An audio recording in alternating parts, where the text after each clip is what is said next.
ቃሉን የማጥናት ጸጋ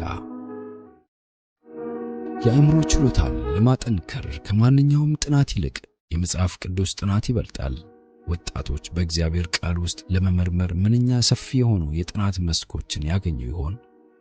አእምሮ እውነትን ለማስተዋል በሚያደርገው በእያንዳንዱ ጥናት በምርምሩ ውስጥ እየጠለቀ ይሄዳል። ሆኖም መጨረሻ የሌለው ዕውቀት ባሻገር አለ።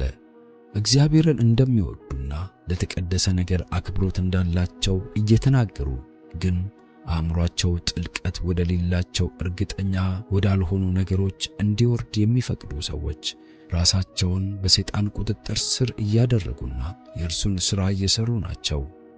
ወጣቶች በተፈጥሮ ውስጥ ያሉትን የእግዚአብሔርን ባለ ግርማ ሥራዎችና በቃል ውስጥ እንደተገለጸ ግርማውንና ኃይሉን ቢያጠኑ ኖሮ ከእያንዳንዱ ተግባር ውስጥ ኃይላቸው ተነቃቅቶና ከብሮ ይወጣል። ለትዕቢት ምንም ቦታ ሳይሰጥ ብርታት ይገኛል። አእምሮ የመለኮታዊ ኃይል ድንቆችን በማሰላሰል ሰብአዊ ጥበብ ከዘላለማዊ ጋር ካልተገናኘና በክርስቶስ ጸጋ ካልተቀደሰ በቀር ሞኝነት መሆኑን የሚገልጸውን ከባድ ግን እጅግ ጠቃሚ የሆነውን ትምህርት ይማራል። የእግዚአብሔር ውድ ልጅ በራሱ መለኮታዊ ሰውነት ፍጡሩን ከፈጣሪ ውስን ሰውን ከዘላለማዊ ጋር ለማገናኘት የሚሰራው ሥራ አስተሳሰባችንን ለሕይወት ዘመን በሙሉ መያዝ የሚችል ትምህርት ነው። ይህ የክርስቶስ ሥራ በሌሎች ዓለማት ላሉት ፍጡራን ለየዋህነታቸውና ለታዛዥነታቸው ማረጋገጫ ለመስጠትና በዚህ ዓለም የጠፉትንና ወደ ሞት እየሄዱ ያሉትን ለማዳን ነው። አመፀኞች ወደ አምላካቸው መመለስ የሚችሉበትን መንገድ የከፈተ ሲሆን በዚያው ተግባር በንጽህና ያሉት እንዳይረክሱ በዙሪያቸው ጥበቃ ለማድረግም ጭምር ነው። ወደ ኃጢአት በፍጹም ያልወደቁ ዓለማት በመኖራቸው ደስ እያለን እነዚህ ዓለማት ለወደቁት የአዳም ልጆች ስለተዘጋጀው የደህንነት ዕቅድና ራሳቸውን ባላቸው የባህሪ ንጽህና ቦታ ለማጽናት ለኢየሱስ ክርስቶስ ምስጋና፣ አክብሮትና ሙገሳ ያቀርባሉ።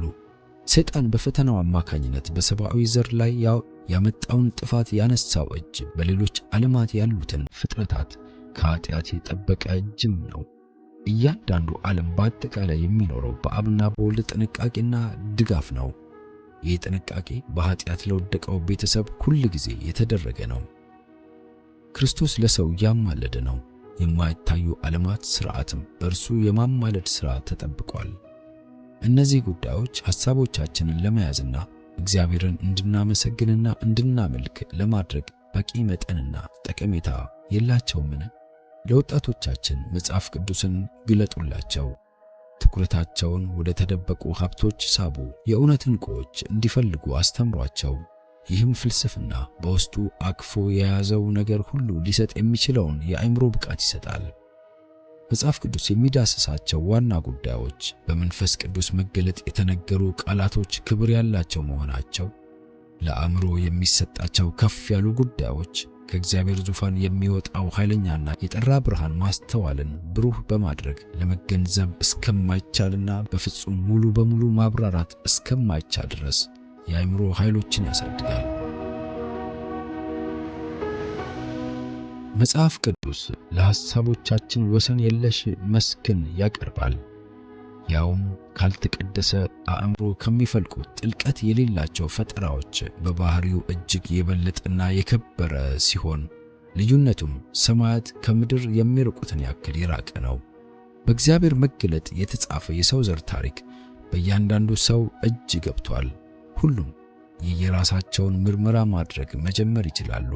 ከመጀመሪያ ወላጆቻችን ጋር በኤደን በተቀደሰ የዋህነት ከእግዚአብሔር ኃጢአት ከሌላቸው መላእክት ጋር ግንኙነት በመፍጠር በቆሙበት ቦታ መተዋወቅ ይችላሉ።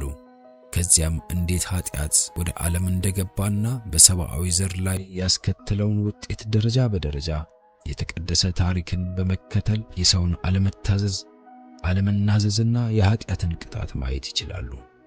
አንባቢው አበውንና ነቢያትን ማነጋገር ይችላል። እጅግ አነሳሽ በሆኑ ሁኔታዎች ውስጥ መጓዝ ይችላል። ከእግዚአብሔር ጋር እኩል የነበረውና በሰማይ ንጉሥ የከበረው ክርስቶስ ወደ ሰብአዊነት ደረጃ ዝቅ ሲልና የደህንነትን ዕቅድ ሲሰራ፣ ሰይጣን ሰውን አስሮበት የነበረውን ሰንሰለት ሲሰብርና እግዚአብሔርን የሚመስል ሰውነት መልሶ ማግኘትን የሚቻል ሲያደርግለት ማየት ይችላል።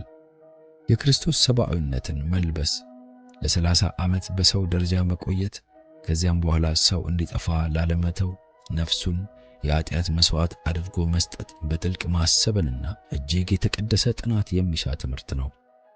አእምሮ የአስደናቂ እውነቶችን ራእይ ከጨበጠ ኃይሎቹን በማይረቡ ጉዳዮች ላይ በመዋል በፍጹም አይረካም። የዛሬ ወጣቶችን እያዋረዱ ያሉ ቆሻሻ ስነ ጽሑፎችና ሥራ የሚያስፈቱ መደሰቻዎችን በመጸየፍ ይሸሿቸዋል። ከመጽሐፍ ቅዱስ ገጣሚዎችና ሊቃውንት ጋር የተገናኙና ነፍሶቻቸው በእምነት ጀግኖች ግርማ በተሞሉ ሥራዎች የተቀሰቀሱ ሰዎች እጅግ አንቱ ከተባሉ ሥጋዊ ደራሲያን ቢማሩ ኖሮ ወይም የዓለምን ፈርዖኖች ሄሮድሶችና ቄሳሮችን ብዝበዛ በማሰላሰልና በማግነን ከሚያገኙት ዕውቀት በበለጠ ሁኔታ ልባቸው እጅግ ንጹሕ የሆነና አእምሯቸው በጣም ከፍ ብሎ ይወጣሉ። የጥበብ መጀመሪያ እግዚአብሔርን መፍራት እንደሆነ ስለማይቀበሉ የወጣቶች ኃይላት በአብዛኛው ኃይል የለሽ ናቸው። እግዚአብሔር ለዳንኤል ጥበብና ዕውቀት የሰጠው ከእምነቱ መርሆች ውስጥ ጣልቃ ከሚገባ ከማንኛውም ኃይል ተጽዕኖ ስር እንዳይሆን ነበር። አእምሮ ያላቸው የተረጋጉና ከፍ ያለ ዋጋ ያላቸው ጥቂት ሰዎች ያሉን ምክንያት አብዛኛዎቹ ራሳቸውን ከሰማይ በመለየት ታላቅነትን ለማግኘት ስለሚያስቡ ነው።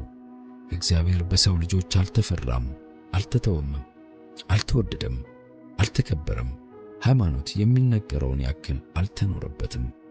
እግዚአብሔር ለሰው ልጅ ብዙ ነገር ማድረግ ያልቻለበት ምክንያት ሰው በቀላሉ ራሱን ከፍ ከፍ የሚያደርግና በቀላሉ ውጤቱን ያመጣው ራሱ እንደሆነ የሚያስብ በመሆኑ ነው። እግዚአብሔር እኛን የፈጠረው ችሎታዎቻችንን እንድናሰፋና ሊገኝ የሚችለውን አጋጣሚ ሁሉ ለመጠቀም ራሳችንን እንድናዘጋጅ፣ ማስተዋላችንን እንድናሳድግና እንድናጠነክር ነበር። ሰው አሁን እየጎለበተ ካለው የበለጠ ከፍ ላለና የከበረ ሕይወት ነበር የተወለደው። በዚህ ሟች በሆነ ሕይወት የምንኖረው ጊዜ በእግዚአብሔር ሕይወት ለሚለካ ኑሮ ዝግጅት ነው።